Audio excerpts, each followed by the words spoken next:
So there is a serious shift when it comes to software development in this current day.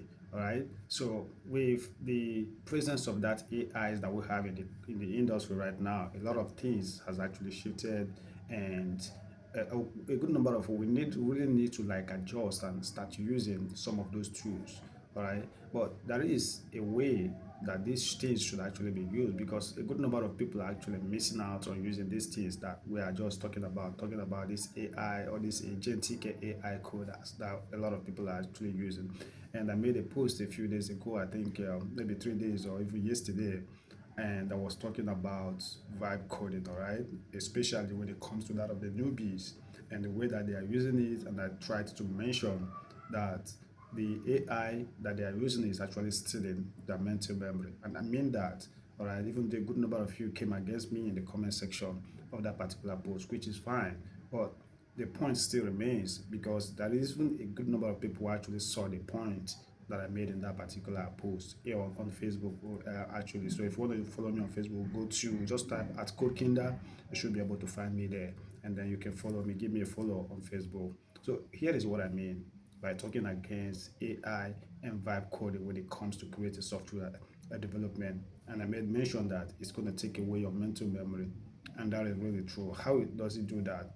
When you want to build an application, a lot of people will switch their AI to agentic mode, and in the sense that they go in there and then they even allow the AI to basically create folders and structures for them.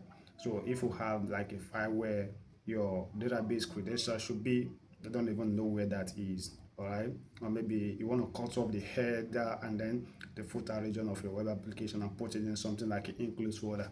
They don't know where those things they kind of live. And in the future, when you have a little issue, you're going to see that a good number of them are going to be panicking, or they have to go back to the AI, maybe copy the whole code into the AI, and the AI will have to fix it for them.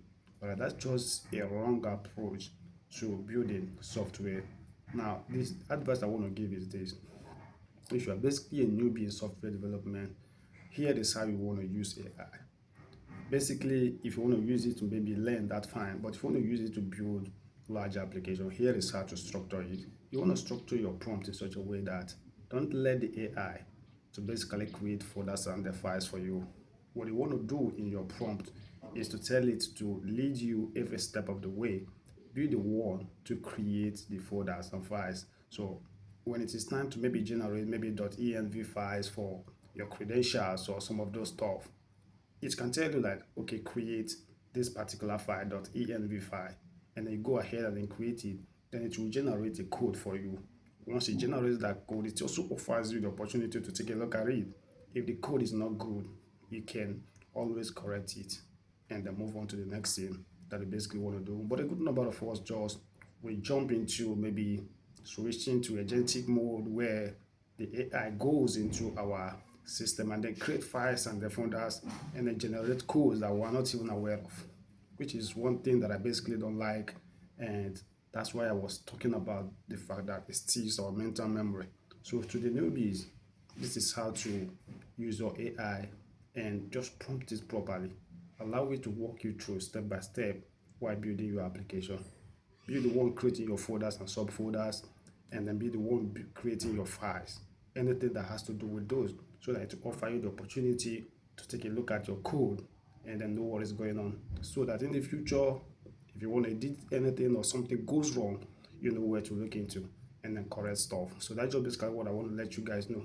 Now, this is basically the part one in this AI or agentic vibe coding mode. Now, if you're interested in getting the next one, just go to the comment section and drop next, and I'm going to do a video about the next one, because I have a lot of advice to basically offer you guys who are basically new into AI and into coding in general, particularly into coding. All right, so that's just what it is. I'll see you guys in the next one. Bye bye for now.